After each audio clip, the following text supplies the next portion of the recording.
سلام، خیلی خوش اومدین به اولین ویدیوی چنل من الینا هستم و اینجا جاییه که با هم سرگرم میشیم. خب امروز اومدم اولین ویدیوی چنلمو با خوراکی عجیب غریب و ترشمزه شروع کنم، ولی قبلش چنل منو حتما سابسکرایب کنین. این ویدیو رو اگه دوست داشتین لایکشو بزنین و حتما برای من کامنت بزنین.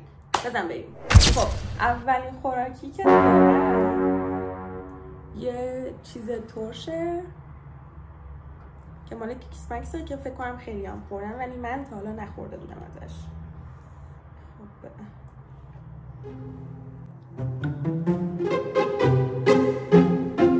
روش نوشته چی؟ شربت تزیینی با طعم‌های میوه. خب میریم ببینیم این چیه. این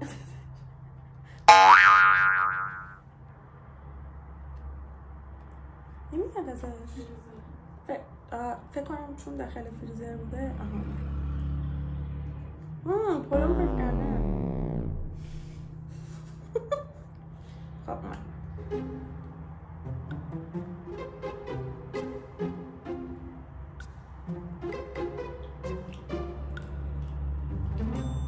قشنگ انگار داری خمیر دندون میخوری. حس کن قشنگ مزه خمیر دندون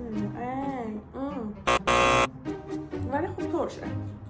از ترشی ترش نه اگه خمیر دندونه قشنگا داری خمیر دندون بخوری. محصول دوم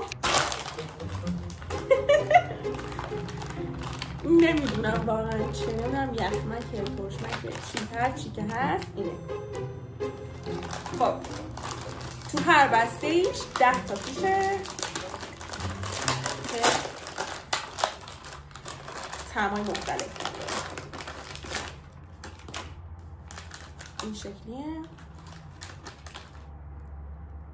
حس میکنم آبه قشنگه.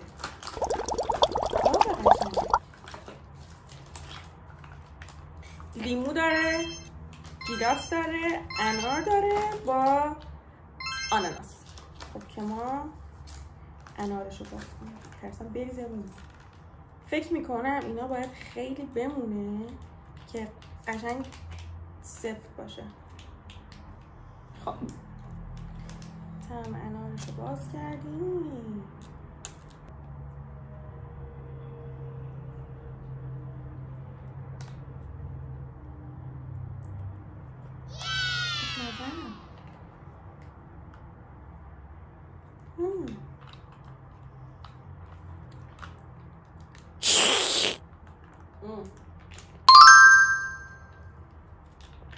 خوشمزه است. طعم دیگه‌ش هم پس بخور.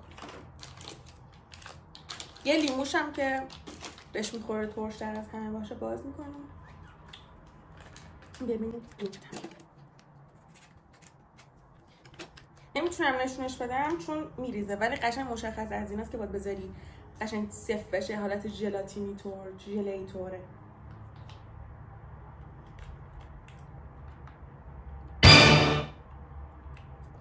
این مزه دهانشویه میده ولی این یکیش خیلی خوشمزه بود انارش. میخوای بیا. خب خدایی ناحقی نکنم اینا خوشمزه بودن. میریم سراغ محصول سوم.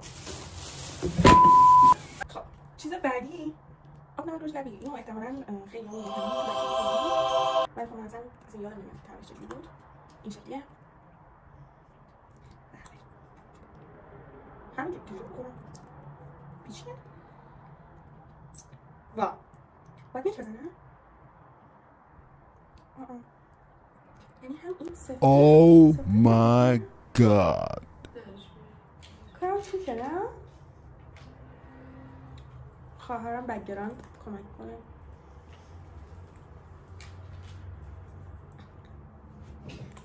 چقدر چیز پیچیده ایه.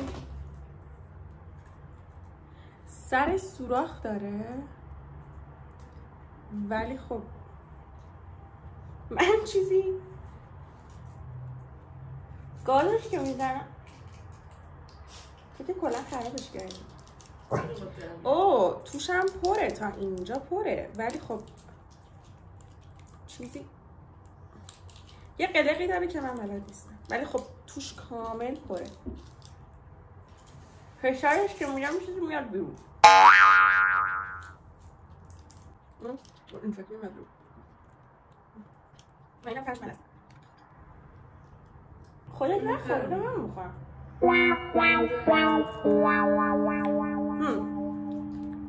خوشمزه است ولی خب فشارش یه قلقی داره که من بلد نیستم اون قلقشو.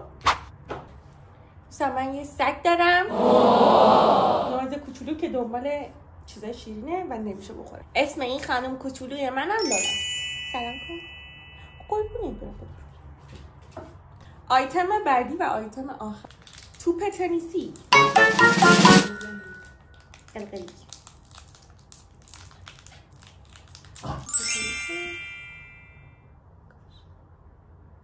و آدامس.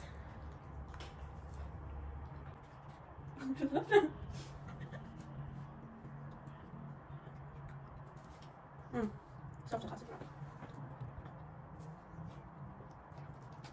مزه نیست. نه خوشمزه است. تنها بردی که ما از خرید این چیزا کردیم همین اینشون بود که خیلی خوشمزه بود.